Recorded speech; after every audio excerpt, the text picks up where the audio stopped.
અમદાવાદથી સમાચાર હાટકેશ્વર બ્રિજનો વિવાદ વકર્યો છે। બ્રિજને તોડી નવો બનાવવા 52 કરોડનો ખર્ચ થશે। બ્રિજને લઈ કોંગ્રેસે એએમસી પર આરોપ લગાવ્યા। હાટકેશ્વર બ્રિજ મુદ્દે સ્ટેન્ડિંગ ચેરમેન દેવાંગ દાણીએ કહ્યું કે અમદાવાદમાં હાટકેશ્વરનો ખર્ચ બ્રિજ બનાવનાર જૂની કંપની ભોગવશે। હાટકેશ્વર બ્રિજ નવો બનાવવા માટે કંપની તૈયાર થઈ છે।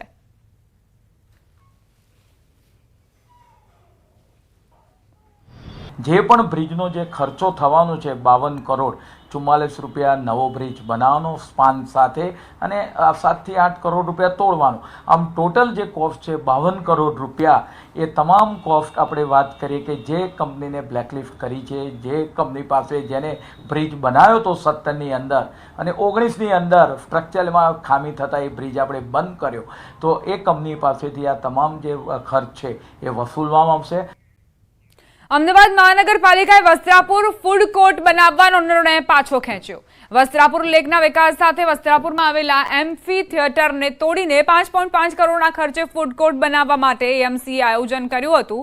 એમ્ફી થિયેટરના કાર્યક્રમો ઓછા થતા હોવાનું કારણ આપીને ફૂડ કોર્ટમાં 55 જેટલા ફૂડ સ્ટોલ રાખી શકાય, જે જગ્યા ભાડેથી આપી શકાય તેવો પ્લાન તૈયાર કરાયો હતો, પરંતુ ગુજરાતી કલાકારોના વિરોધ બાદ વિવાદ વધારે ન વકરે તે માટે સ્ટેન્ડિંગ કમિટીએ દરખાસ્ત પાછી ખેંચી લીધી।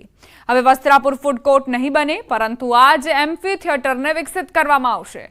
ઉલ્લેખનીય છે કે ફૂડ કોર્ટ બનાવવાના નિર્ણયથી લગભગ 5 જેટલા પ્રોગ્રામ રદ કરવામાં આવ્યા હતા। એમ્ફી થિયેટર 6 મહિના પહેલાં ત્યાં આગળ જે રીતે ટ્રાફિકમાં અડચણરૂપ ફૂડ કોર્ટ લારીઓ રોડ પર ઊભી રહે છે એને એક જગ્યાએ સમાવવાનો એક પ્લાન કરવામાં આવ્યો હતો, પરંતુ તેને પરિણામે આપણે વાત કરીએ કે કલાકારો દ્વારા તદુપરાંત ધાર્મિક પ્રસંગો હોય, લગ્ન જીવનના પ્રસંગો હોય, મેરેજ એનિવર્સરી ત્યાં આગળ ઘણા ઉજવાતા હોય, તો એવા સંજોગોની અંદર તેને એક યથાવત રાખવો તેવી રજૂઆતો સમાજો તરફથી આવેલી હતી। પરિણામે એમ્ફી થિયેટરને યથાવત તરીકે રાખી કલાની પ્રવૃત્તિને વેગ આપવા માટે એને એ જ કન્ડિશનમાં રાખવાનો નિર્ણય કરવામાં આવ્યો છે। અમદાવાદના વસ્ત્રાપુર લેક ખાતે જે ફૂડ કોર્ટ બનાવવાનું હતું તે ફૂડ કોર્ટ હવે નહીં બને। આપ એમ્ફી થિયેટરને જોઈ રહ્યા છો। આ એમ્ફી થિયેટરની જગ્યાએ 5 કરોડના ખર્ચે ફૂડ કોર્ટ બનાવવાનું હતું, પરંતુ હવે આ ફૂડ કોર્ટ નહીં બને, જેની પાછળનું કારણ છે કે કલાકારોએ એમ્ફી થિયેટરને ચાલુ રાખવા માટે માંગ કરી છે અને તેની સાથે ખાસ કરીને કલાકારોએ વિરોધ પણ કર્યો હતો। ત્યારબાદ સ્ટેન્ડિંગ કમિટીએ દરખાસ્ત પાછી મોકલી દીધી છે। સૌથી મહત્વની વાત છે કે 5 કરોડના ખર્ચે જે 55 જેટલા ફૂડ કોર્ટ છે તે બનાવવાનો અહીં નિર્ણય કરવામાં આવ્યો હતો અને કાર્યક્રમો ઓછું થવાનું કારણ છે તે આપવામાં આવ્યું હતું, પરંતુ ગુજરાતી કલાકારો આ નિર્ણયનો વિરોધ કરી રહ્યા હતા। ત્યારબાદ આખરે વિરોધ વચ્ચે સ્ટેન્ડિંગ કમિટીએ દરખાસ્ત પરત મોકલી દીધી છે અને 55 જેટલા જે ફૂડ કોર્ટ બનાવવાના હતા, જેને ભાડે આપવાની અમદાવાદ મહાનગરપાલિકાની યોજના હતી, તેને પાછી લઈ લેવામાં આવી છે। તેની સાથે ખાસ કરીને હવે આગામી સમયની અંદર હવે ખાસ કરીને જે ગુજરાતી કલાકારો છે તેમની માંગ છે કે આ જગ્યા છે તેને ડેવલપ કરવામાં આવે અને એ રીતે ડેવલપ કરવામાં આવે કે લોકો અહીં કાર્યક્રમો પણ કરી શકે, થિયેટર પણ કરી શકે। કેમેરામેન શેનિંગ માતા સાથે દીપિકા કુમાર, ન્યૂઝ 18 ગુજરાતી, અમદાવાદ। નર્મદા જિલ્લાના કેવડિયા કોલોની ખાતે એક ભાઈ ટાવર પર ચડી ગયા। ગણપતભાઈ તડવી નામના વ્યક્તિ ટાવર પર ચડી ગયા હતા। તેમની માંગ હતી કે તેઓ ધક્કા ખાઈને થાકી ગયા છે, પરંતુ જમીનનું વળતર હજુ નથી મળતું, તેથી આવું પગલું ભર્યું। ઘટનાને પગલે ફાયર બ્રિગેડ, પોલીસ, ધારાસભ્ય, ઇન્ચાર્જ પ્રાંત અધિકારી સહિતના તમામ સ્થળ પર પહોંચ્યા। તેમને સમજાવવામાં આવ્યા કે તેમની માંગ સ્વીકારવામાં આવશે અને લેખિતમાં ખાતરી આપવાનું કહેતા નીચે ઉતર્યા હતા। તેઓની જમીન વર્ષો પહેલા સંપાદન થઈ હતી, જેનું અડધું વળતર હજુ નથી મળતું, જેના કારણે તેઓ કંટાળ્યા ટાવર પર ચડીને આપઘાતનો પ્રયાસ કર્યો હતો।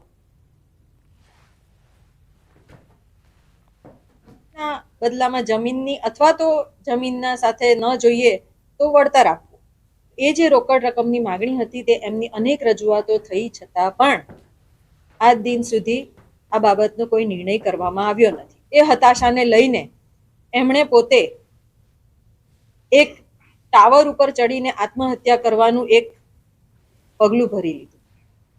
અરવલ્લી જિલ્લાના મોડાસાની માઝૂમ નદીની કાયાકલ્પ થશે। માઝૂમ નદીના કિનારા પર માઝૂમ પાર્ક તેમજ નદી કિનારા પર પ્રોટેક્શન દિવાલ બનશે। રિવરફ્રન્ટ ગાર્ડન સહિતનું પાર્ક બનશે। માઝૂમ નદીના બ્રિજથી કાશી વિશ્વનાથ સુધી રિવરફ્રન્ટ બનશે। લગભગ 10.13 કરોડના ખર્ચે રિવરફ્રન્ટ પ્રોજેક્ટ હાથ ધરાશે.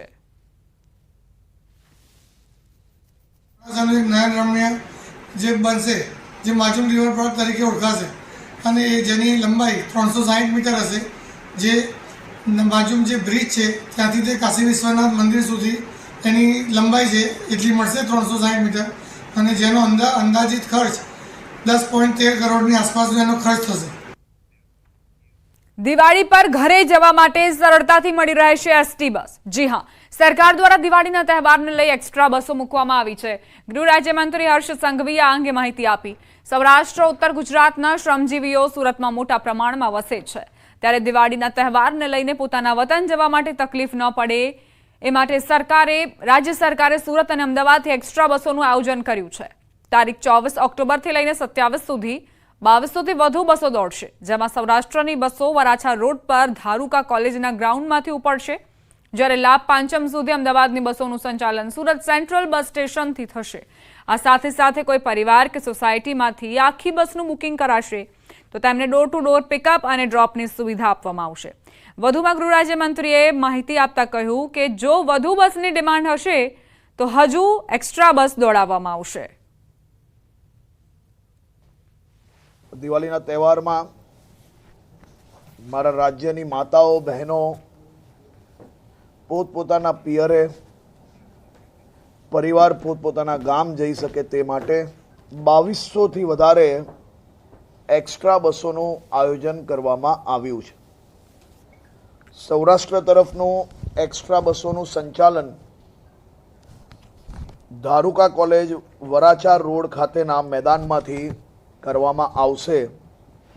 તારીખ 26થી 30 સુધી સાંજે 4 વાગ્યાથી રાત્રે 10 વાગ્યા સુધી આ બસોનું આયોજન ત્યાંથી કરવામાં આવ્યું છે. લાભ પાંચમ સુધી અમદાવાદનું એક્સ્ટ્રા સંચાલન સુરત સેન્ટ્રલ બસ સ્ટેશન પરથી કરવામાં આવશે.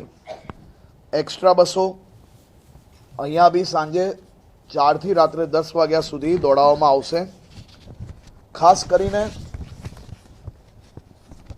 કોઈ પરિવાર, સોસાયટી કે ગ્રુપ જો આખી બસ બુક કરાવશે તો આ દાદાની સવારી એમના સોસાયટીના ગેટ સુધી જશે અને પેસેન્જરોને ગામના આંગણે સુધી મૂકવાની વ્યવસ્થાઓ એસટી વિભાગ દ્વારા કરવામાં આવી છે. બુલેટિનમાં રોકાઈશું એક નાનકડા વિરામ માટે. આપ જોતા રહો ન્યૂઝ 18 ગુજરાતી.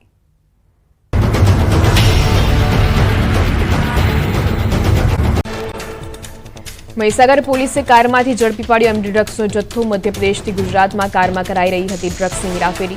અંદાજિત 5 લાખની કિંમતના ડ્રગ્સના જથ્થા સાથે 4 લોકો દબોચાયા. સુરતમાં ભાજપ યુવા મોરચાના માજી મહામંત્રી વિરુદ્ધ છેતરપિંડીની ફરિયાદ. દાળ મિલના ધંધામાં ખોટ બતાવીને હિસાબ નહીં આપતો હોવાનો ભાગીદારી કર્યો આક્ષેપ. ઉઘરાણી કરવા જતાં મારામારી અને જાનથી મારી નાખવાની ધમકી આપ્યાની ફરિયાદ. સુનિતા વિલિયમ્સ પૃથ્વીથી 400 કિલોમીટર દૂરથી કરશે મતદાન. સુનિતા અને બુચ વિલમોરે ISSથી યોજી હતી પ્રેસ કોન્ફરન્સ. US ચૂંટણીમાં મતદાન માટે બેલેટની વ્યવસ્થા કરવા નાસાને વિનંતી. સુનિતાએ કહ્યું, મને અંતરિક્ષમાં રહેવું ગમે છે. સુરતમાં શાંતિ સમિતિની બેઠક યોજાઈ. બેઠકમાં હિન્દુ અને મુસ્લિમ સમાજના આગેવાનો જોડાયા. 16મીએ ઈદે મિલાદનું મુખ્ય જુલુસ નહીં નીકળે તેવી ઈદે મિલાદ દુન્નબી અને સીરત ઉન નબી કમિટીએ કરી જાહેરાત. માત્ર ગલી મહોલ્લામાં જુલુસ ફરશે. સુરતમાં અનિચ્છનીય બનાવ ન બને તે અર્થે ગોઠવાશે પોલીસ બંદોબસ્ત. 12 સ્થળો પર 80,000 ગણેશ મૂર્તિનું કરાશે વિસર્જન. 320 ધાબા પોઈન્ટ અમે 7 ડ્રોન કેમેરાથી નજર રખાશે. ક્રાઇમ બ્રાન્ચની 10, SOGની 4 અને 7 ક્વિક રિસ્પોન્સ ટીમ તૈનાત. અતિવૃષ્ટિનું સર્વે કરવા સેન્ટ્રલ મિનિસ્ટ્રીયલ ટીમ જામનગર પહોંચી. કલેક્ટર, મનપા કમિશનર, જિલ્લા વિકાસ અધિકારી, પોલીસ અધિક્ષક સહિતના ઉચ્ચ અધિકારીઓ સાથે કરી બેઠક. મેઘતાંડવે સર્જેલી તારાજી અંગે સેન્ટ્રલ મિનિસ્ટ્રીયલ ટીમે મેળવી હતી માહિતી. સુરતમાં ડાંગના પાકમાં સુકારા નામના રોગની એન્ટ્રી. સુકારા નામના રોગથી પાકના પાન સુકાતા ખેડૂતો મુશ્કેલીમાં મુકાયા. ખેડૂતોના ઉત્પાદન પર સીધી અસર થતા આર્થિક નુકસાની વેઠવાનો વારો આવ્યો.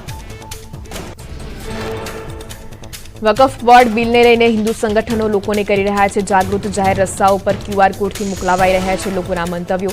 અમદાવાદ શહેરના બાપુનગરના ગણેશ પંડાલમાં પણ વકફ બોર્ડ બિલ અંગેના QR કોડ લગાવાયા.